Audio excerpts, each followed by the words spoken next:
Hi, welcome to Project Geospatial. I'm Adam Simmons, and here with me is Katie and Diana. Now, you two can switch sheets if you want to, because I have the title reversed, but that's totally up to you. I could switch the words too. So we're starting the opposite. So we're starting the episode off with a little comedy. That's good. So go ahead and introduce yourselves, and let's get started. Okay. My name is Diana. I go by Pat. And I am a geographer. I'm a geospatial analyst. I have a background in location science and data analytics and a lot of disaster planning, logistical of sorts. Great. And I'm Katie. So I went to Virginia Tech to study medical geography. I studied regional geography and then medicine and society, so kind of looking at how we interact with illness. And I work doing emergency management and outreach. Awesome. Now, just to roll into the episode topic, and we're going to discuss a little bit about the, we'll call it medical geography. I think that's a good term for what's going on now. And overall, just talking about if not dozens of maps that have been out there that have been produced out of the current crisis situation. So I want to have Diana go ahead and start that discussion in terms of what's your opinion about what's going on. What interesting maps have you noticed that have come out of this? And we'll go from there. Yeah.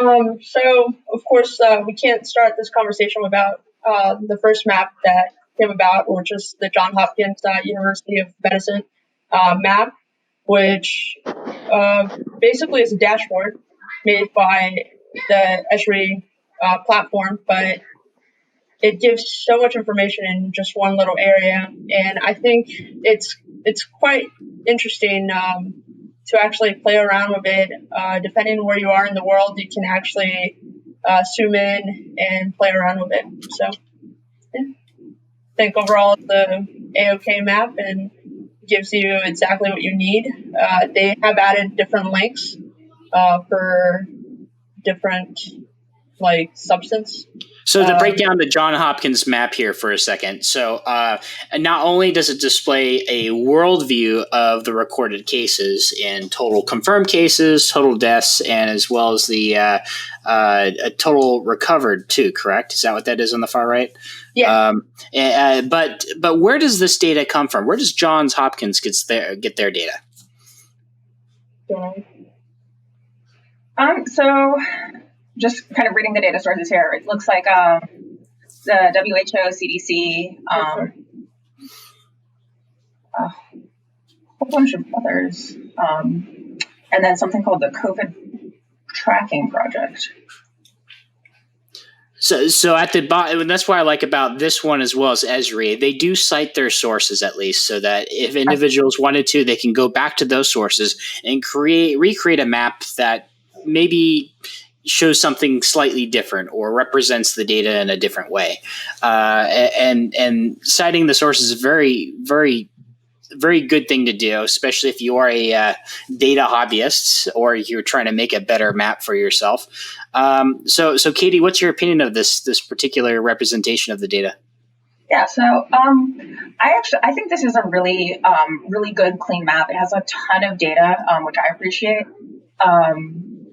Something that Pat and I were disagreeing on actually a little bit is the color scheme. So I think that using red for morbidity, I think, is very clear. It's eye-catching, and it definitely does display some gravitas to the situation. You know, you look at that, and automatically our brains say red, bad, alarm.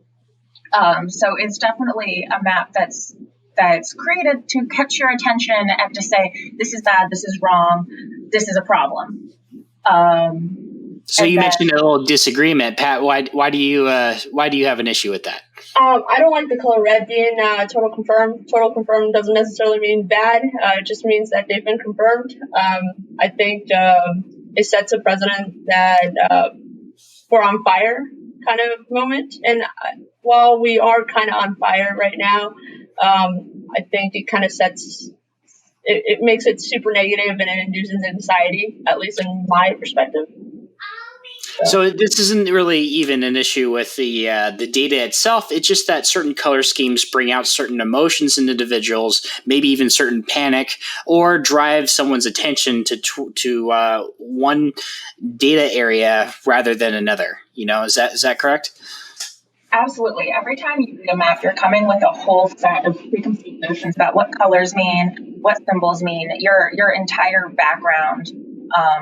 Because as people, we are driven to recognize symbols.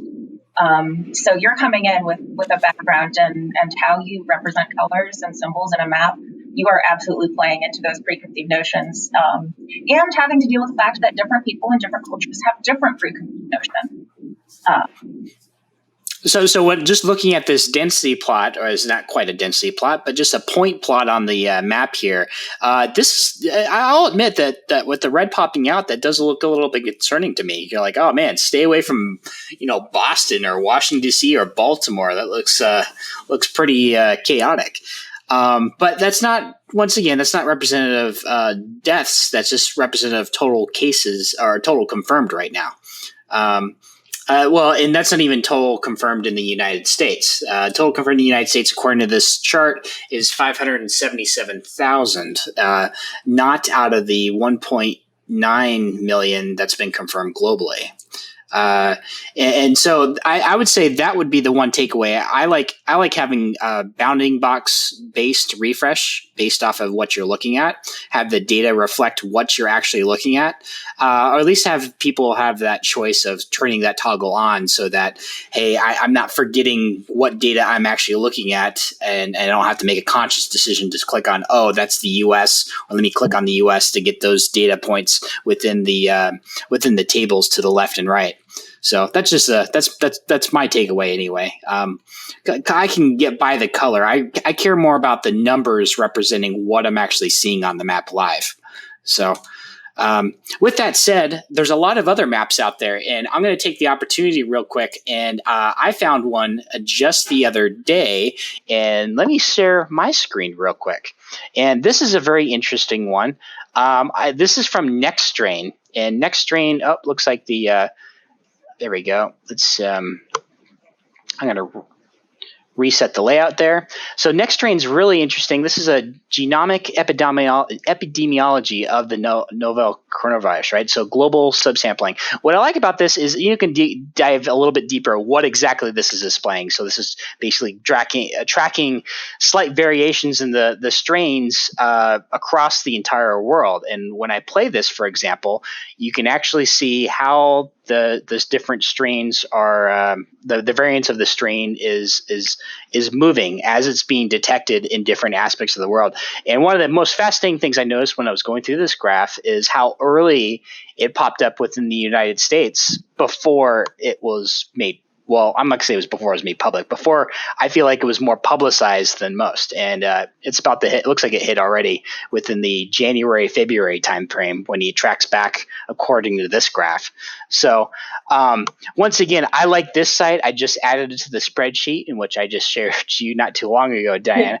So big surprise. Woohoo. So anyway, once again, you can see the entire global movement of this, and this is just a fascinating story from the history of it spreading, I think. But what I also find fascinating is just how many different variations of the strain that they're that is branching out. And these are small deviations. It's not like from what I'm reading about what this site is doing, it's not a complete mutation necessarily, but small. The virus does eventually create these small deviations as it spreads over thousands and thousands of people. So. And that's a great visualization as well, just because we have learned that people are being reinfected. And so being able to visualize those different strains, I think really helps drive that home of this isn't just, this one virus and once we get it, everything's fine. But it really does show us that there is that variance happening. Oh, absolutely. And if there is a certain strain that's more powerful than something else, track that one a little bit more closely.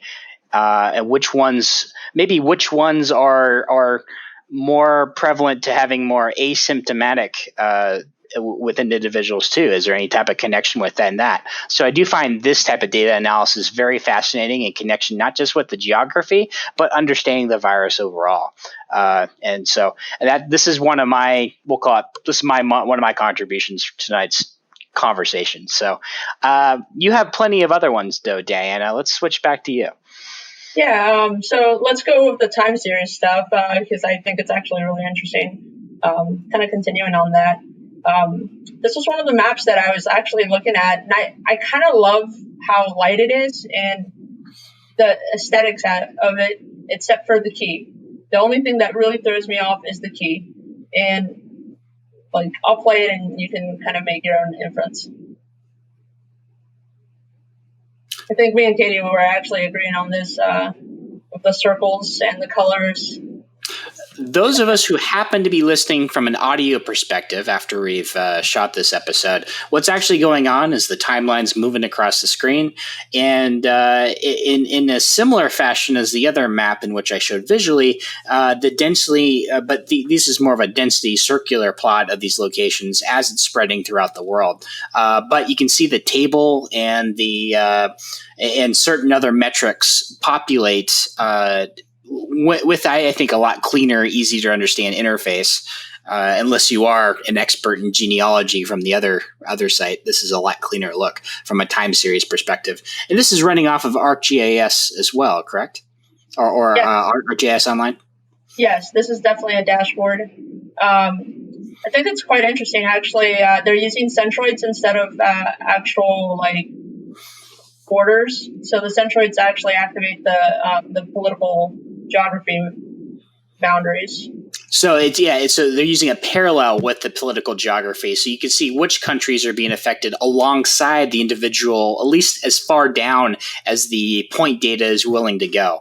Now, that's an interesting comparison because in the United States, we are advertising county by county statistics. So when you look at the global metrics of this virus being where it is, other countries are not reporting down to their specific regions or provinces as much as we are down to the county level. And so with that said, when you look at the map, there's where I see a little bit of discrepancy is from just looking at the United States. It might look a lot more intimidating because we're reporting those numbers down to the location where you just see a giant clump. Well, we got infections in the country, but you're not seeing where those are clustered around. So in a lot of ways, I think that's a little bit unfair to us.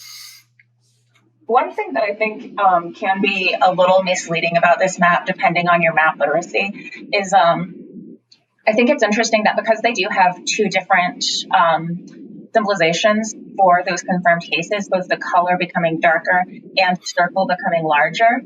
And I understand why they're doing that. Like, definitely the larger circle makes more sense for the more number of cases, but it does also kind of give the impression that the geography of where the infection is also bigger, which is not necessarily true. So you could have a bunch of cases in one specific city, and that growing circle could misdirect you into thinking that more physical space has been infected, not just more people. Well, and I'll add this too. The other aspect to this is the confirm.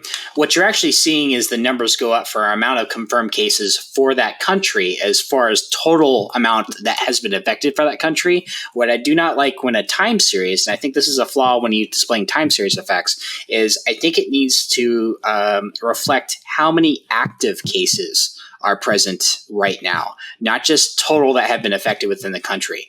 I know there's been some unknowns about how long this virus is prevalent within an individual, but at some point you need to take that count off the total so you give an accurate impression to how many active cases do you have as well. And that's not saying that one or the other is better. I just think it's a different perspective that I think might reflect, okay, how bad is it right now in the country? I don't necessarily need to see the total amount that's been that's been affected the last couple months or last 2 months or month, however long this goes on, right?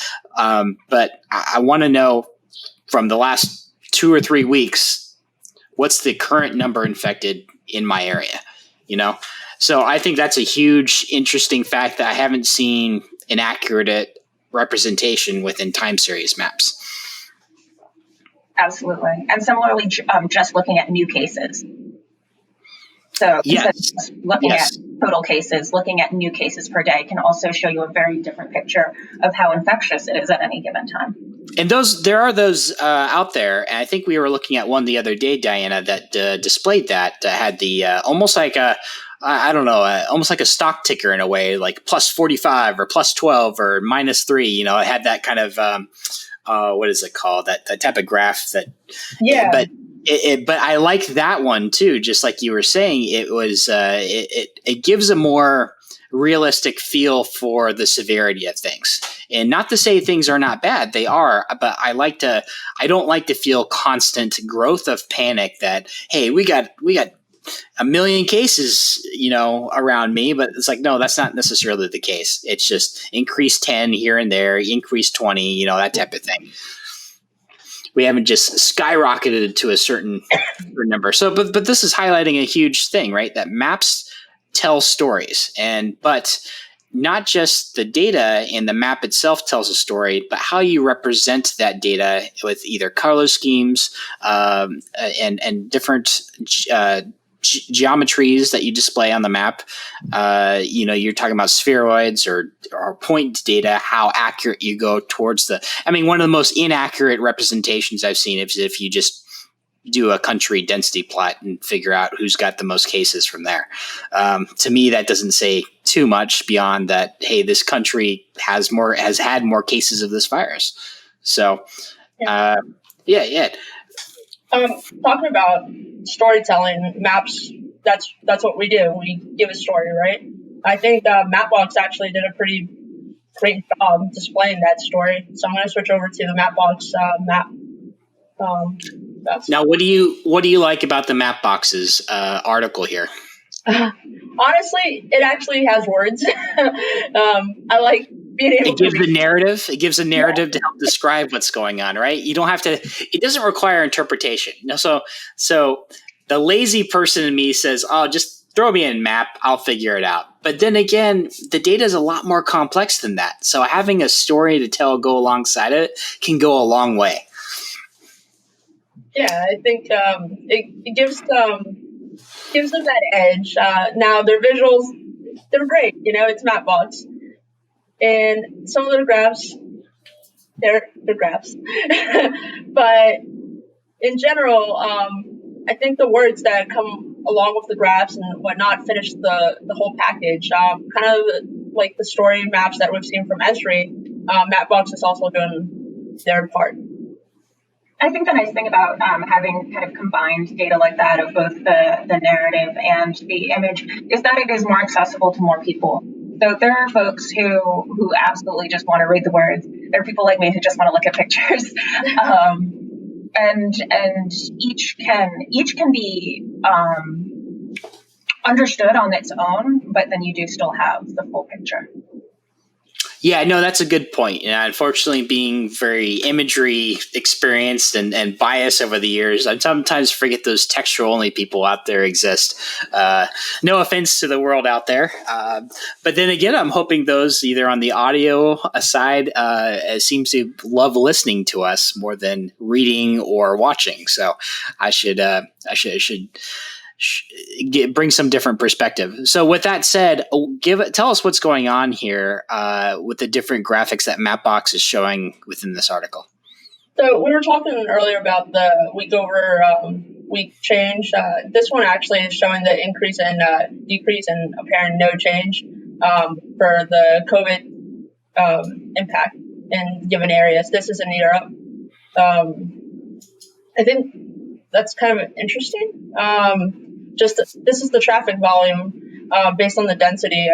Let's see. Overall, most significant change in traffic volumes, which right now we're kind of diving into the whole privacy part. But Well, is it though? I mean, we're that's a branch in discussion too. But Yeah. that data, to a certain extent, has always just been out there in the background. And monitoring traffic data, that's pretty common. I know people like I know Google, for example. That's how they do their traffic patterns. They monitor active cell phone networks in the location. Now, most people don't realize that if you opt into their location standards, that automatically opts you into some form of data metrics contributing to their traffic pattern analysis too. I'm all for that. I don't mind that. It helps me out in the long run, but it helps create these informative maps such as this. But there's also more, even the cell phone companies themselves monitor this data and market this data out, not necessarily identifying individuals, but they monitor patterns within the cell towers themselves to figure out where the densities and activity really are, and that can bring out where human activity resides. Are people going to the grocery store more often? Are people going to where are people actually going? If one get a pattern from one cell tower to the next, they can figure that out pretty easily.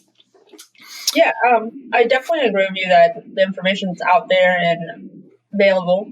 A lot of times, though, like when you use Waze, you don't know what you're signing up for. You don't know that your navigation stays on even after you've logged off Waze and have made it to the place that you were going to.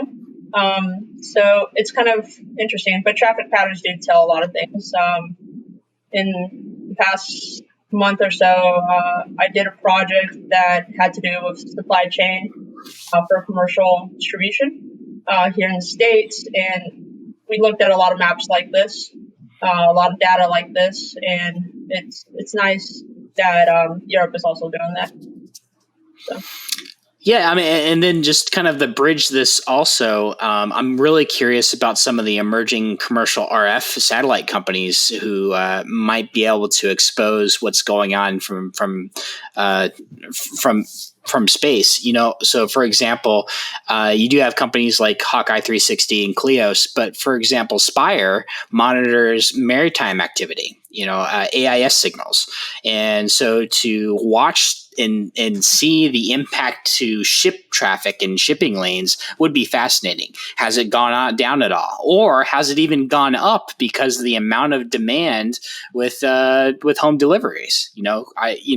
Or has it even impacted it at all, where the demand's the same, just the deliveries from near to the customer have had more of an impact. So either way, I am fascinated by watching human activity or the impacts of this, and we're seeing it to scale. Before, you had to really do some microanalysis on the data itself to figure out in this region what's impacting human activity. But this, on a global scale, has given us the chance to look at what the greater impact of human behavior is. Yeah, I think that's kind of interesting because the issue that I was having is coming down with a baseline. Now that all of this has happened, for example, I was trying to do truck counting. So I was trying to count trucks based on images I was looking at on a video. And I was trying to program it through TensorFlow. And the issue that I was having is that I couldn't train my data because I didn't have a baseline, because it's historical data. And historical data is not readily available. So companies like Google, Apple, and a few other big ones have that edge that they can look at historical data because they have a lot of storage. Maybe something to propose to the SpaceNet guys on your specific use case. Yeah.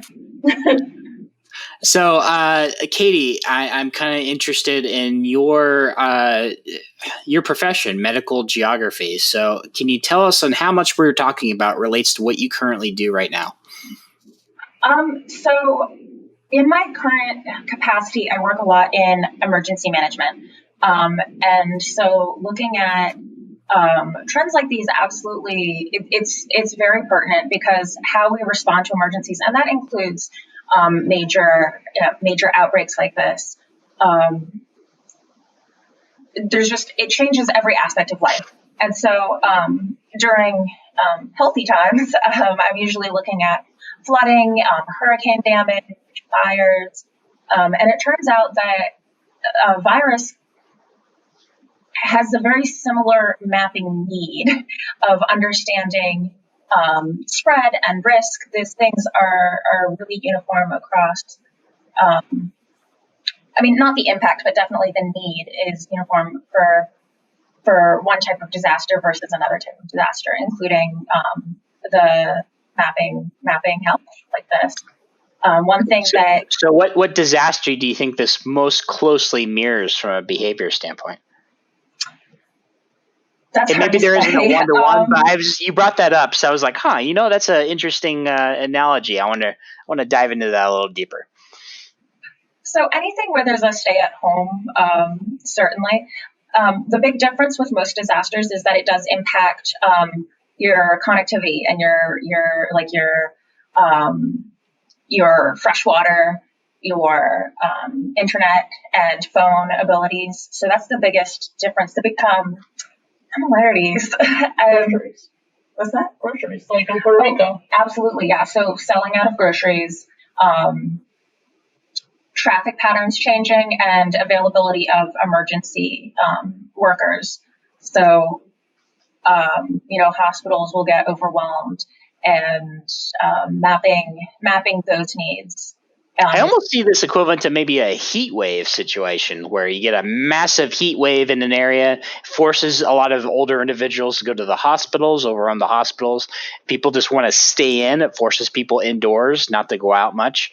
But you do have an influx. When I say heat wave, I mean like the 115, 120 degree situations in certain regions of the country, or certain areas of the world for that matter. And similar to with heat waves and with other natural disasters and with now COVID, is we're seeing how important community is. So as much as we're not supposed to be close to each other, having a strong community is incredibly important to individual health. And so in heat waves, they found that the people who had really strong communities were the people who tended to survive the most, because people would check in on their neighbors, check in on how we're doing. And although we can't physically check in on each other, people who are keeping eyes on each other are generally just doing the best. But that is a really good point. Heat waves are very similar, especially also with the overwhelming the medical system, overwhelming morgues. Unfortunately, that's something that we've seen before.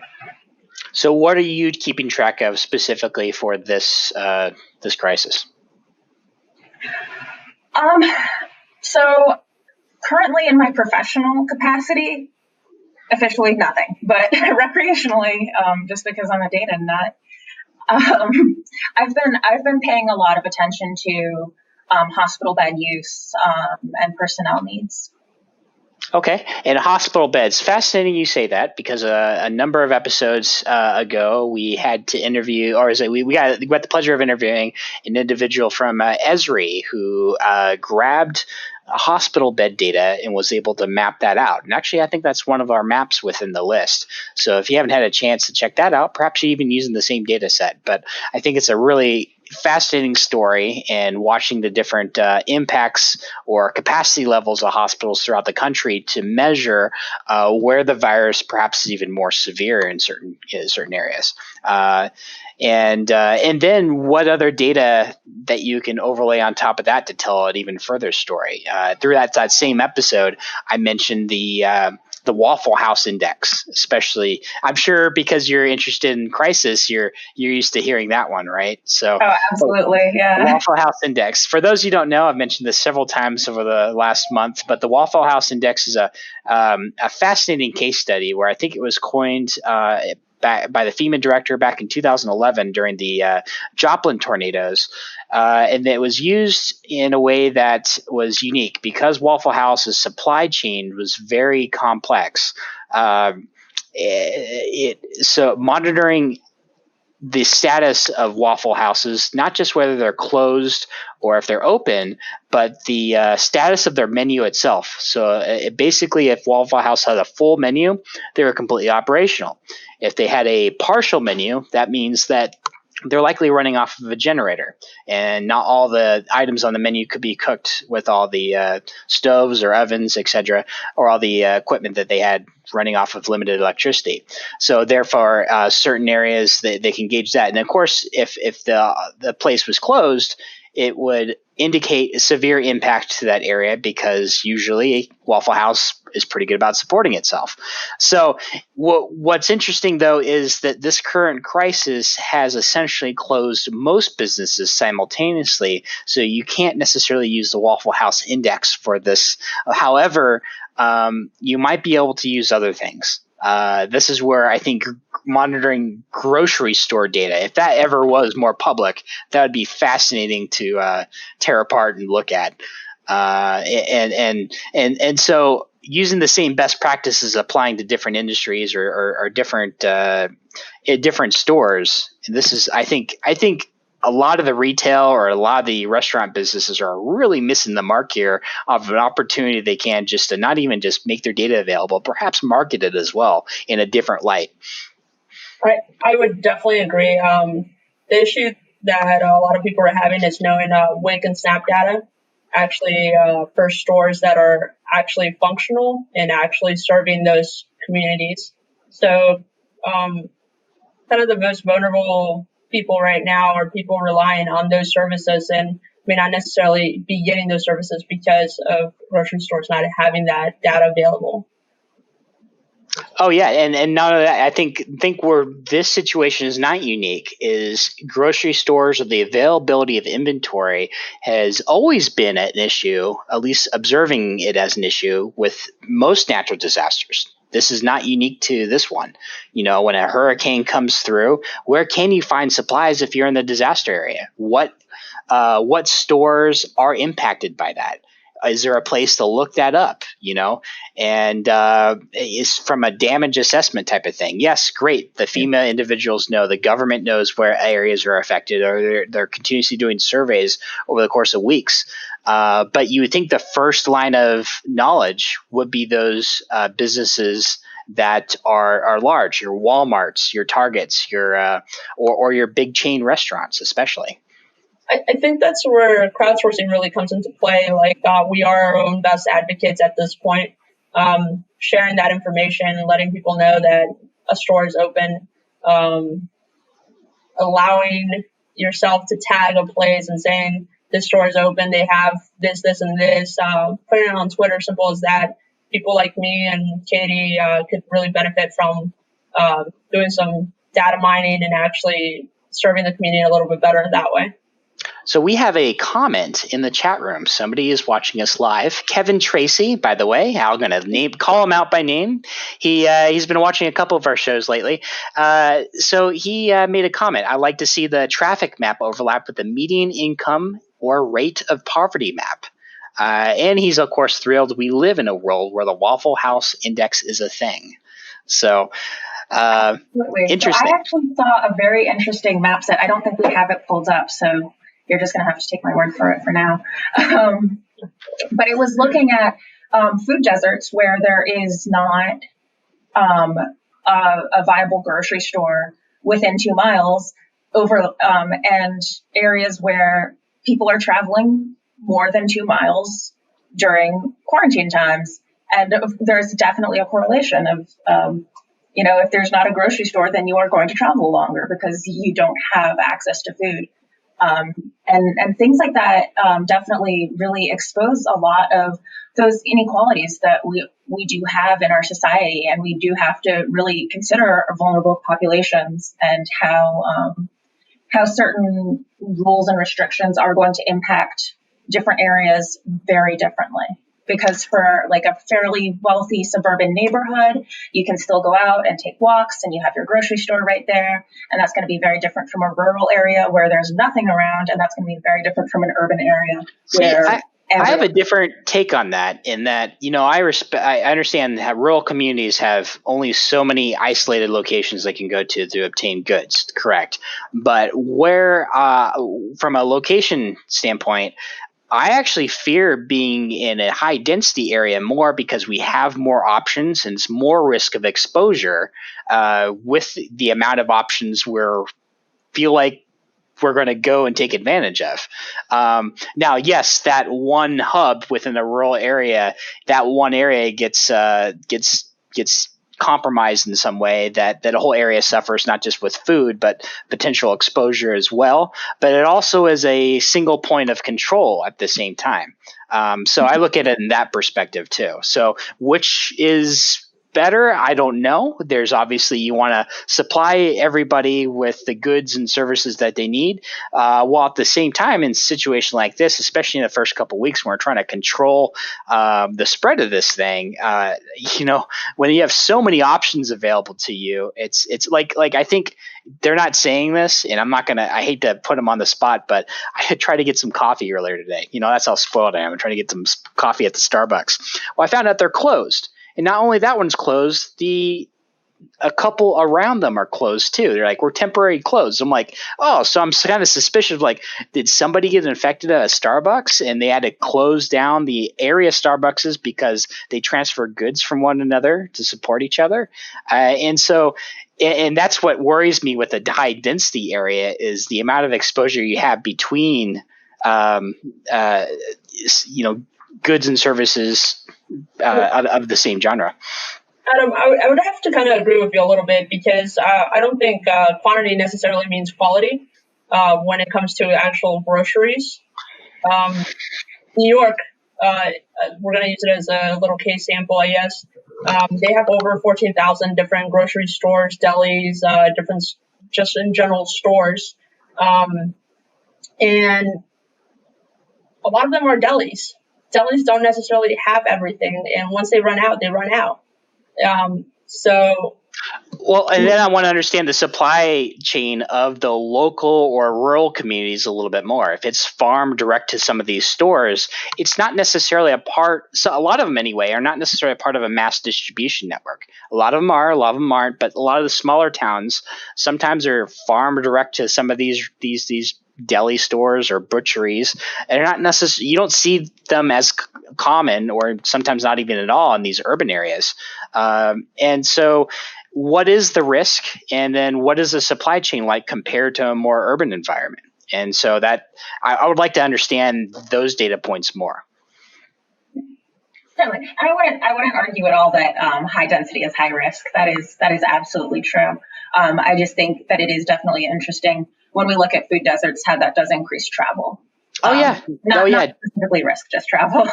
Well, you mentioned travel. Of course, when you put people, when they have to go a further distance, where they have to go eventually is a gas station. No one's talked about risks of gas stations. We talk about masks, and you're outside filling up your tank. You think you're fine, but you don't realize, guess what? You're touching all the same handles and all the same buttons as everybody else.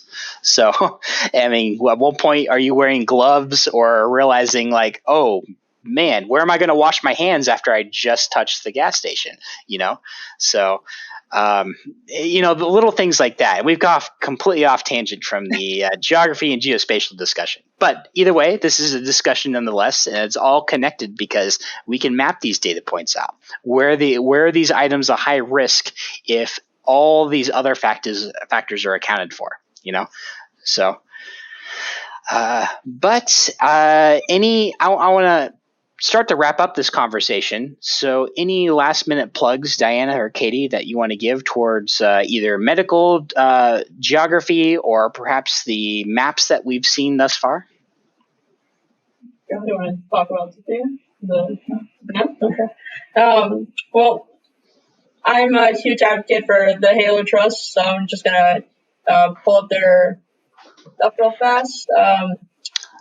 We'll switch over to the screen share. COVID right now. They do demining around the world, and right now they've actually turned over all their process to actual COVID actions. So if you get a chance, donate. Anything helps. So, yeah. Specifically, what is this? What did they help with in terms of the crisis here? What do they? So they go and clean up basically after wars and conflict have occurred in areas or may still be happening, and they clean up the land and they return it to the locals. So they've been involved with places in Afghanistan and Sri Lanka and Cambodia, and a couple of different places where people have been plagued by bombs, landmines, and other EODs, and have not had the chance to reclaim those lands because of lack of resources. So they're a nonprofit NGO, and they bring they hire the locals, they train the locals, and return the land to them. So I think they're such a wonderful organization. I've had the pleasure of working with them and continue working with them. So awesome. That's a great. That is a great project there. yeah, Most people don't realize how many war zones, or even not just the ones that happened decades ago, but even the current ones leave behind dangerous items such as mines, or could be as simple as barbed wire left in the ground. You never know. So, with that said, how about you? How about yourself, Katie? Anything last minute plugs you would like to give out there? Just everyone check in on your people, because strong community is absolutely critical in all times, but especially disaster times. Well, I appreciate both of you joining us, Diana and Katie, and roommates together. Apparently, in this current crisis, you have somebody to keep yourselves company, at least, right? So, I want to thank you all for coming on, talking to me about the medical geography topic, or even the COVID maps in general. It's a nice diving in deeper and giving we'll call it a user point of view review of what's going on. It's like, hey, how's this map different, or is it bad? Is it good? What do I like about it? That type of thing. That's always fun from a user interface standpoint. I always like going and doing that type of thing. With that said, hope you all come and participate in next month's conference in some way. Project Geospatial is trying to host a geospatial technology fair, virtual technology fair online. So I invite you all to at least attend, if not participate, and that will be a blast. That hopefully will be going on for the entire month of May, and we're working out putting that together, contacting different companies, organizations, and individuals to come together on that. So, and that's all I have. So I'm Adam Simmons of Project Geospatial. We'll talk to you next time.